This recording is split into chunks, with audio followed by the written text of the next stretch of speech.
So today we will be presenting our project, which is recognition and classification of traffic signs.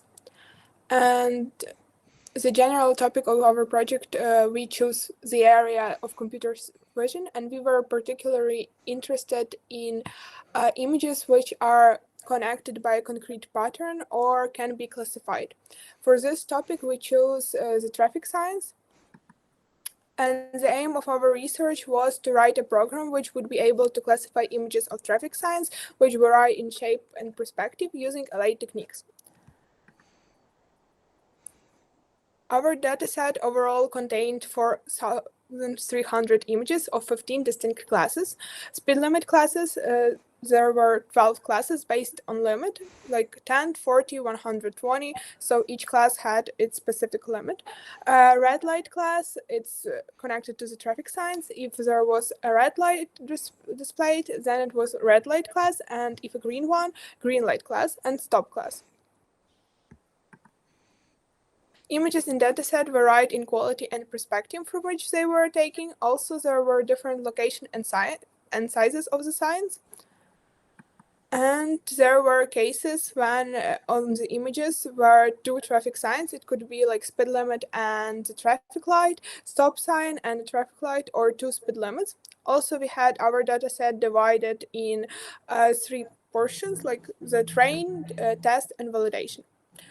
These are our workflow stages. The first one is image processing. During this step, the images were processed and the traffic signs for classification were extracted from them. Classification stage is where we actually use the array techniques and where the traffic signs were classified. And performance testing, we compared the results of our classifier to the true meaning of true class of a traffic sign. Okay, so image processing and how we did it. So firstly, we were given with, in our trained data set, with 3,500 images. And for each this image, there were also TXT files with coordinates of signs on them and with their labels.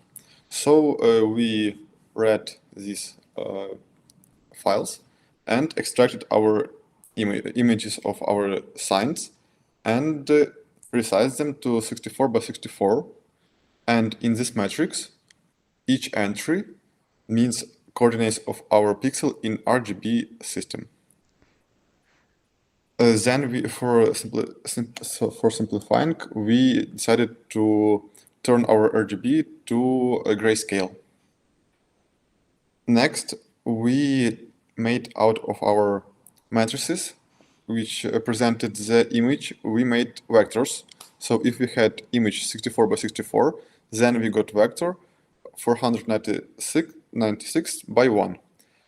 So all in all, we had 4,300 images of our signs. So our matrix final had shape 4096 by 4300. And then we used SVD on it.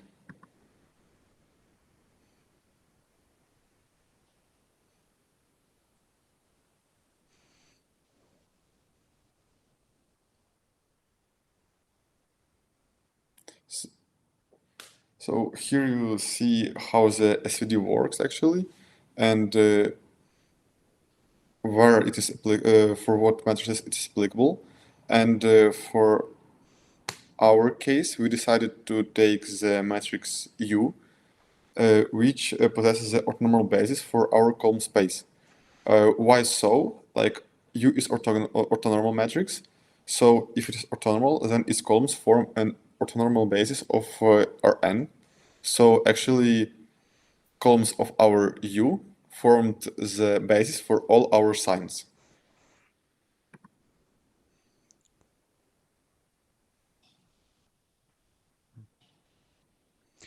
So, we have classification stage. What we do?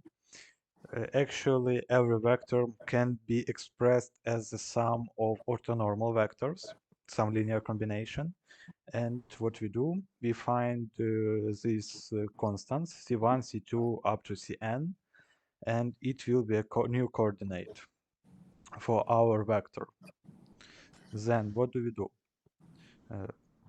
Next slide, please. So, in our case, we have 3 data sets: train, test, and validation.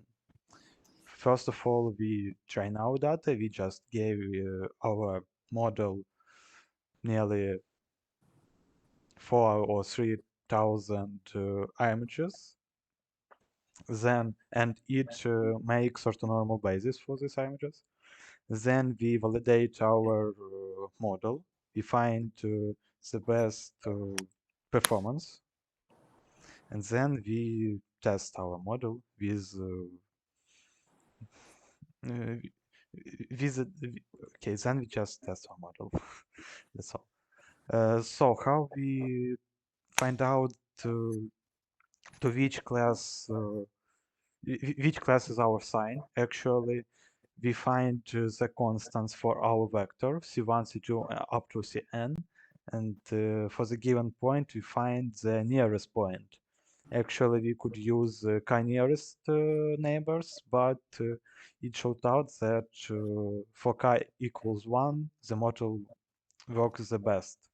So we just search the nearest neighbor and say that the class of the nearest neighbor is the class of the corresponding image of what we work with. So next slide.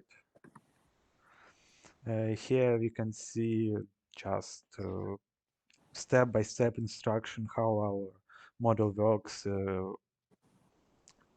It was created by Manim.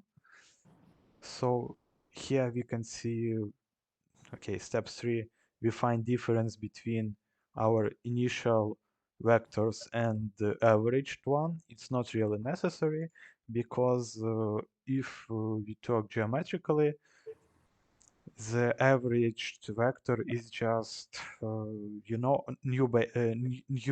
how to say new origin. So we just moved to another origin in our case. So we didn't implement it, but the difference not really big. The next slide.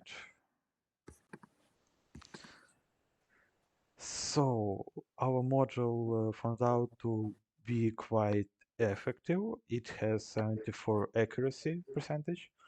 And also we tested another model, approximated model. The main idea was that two images of the same class has to have not too big differences between pixels, and it really worked. 66% accuracy was, but it had a big problem with recognition of speed limits.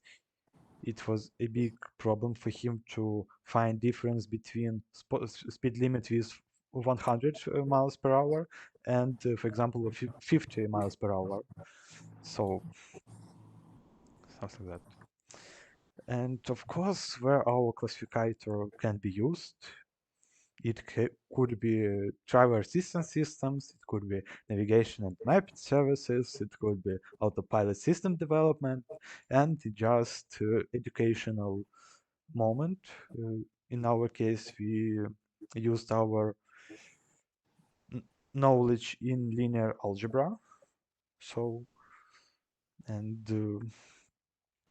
that's all. Thank you for attention.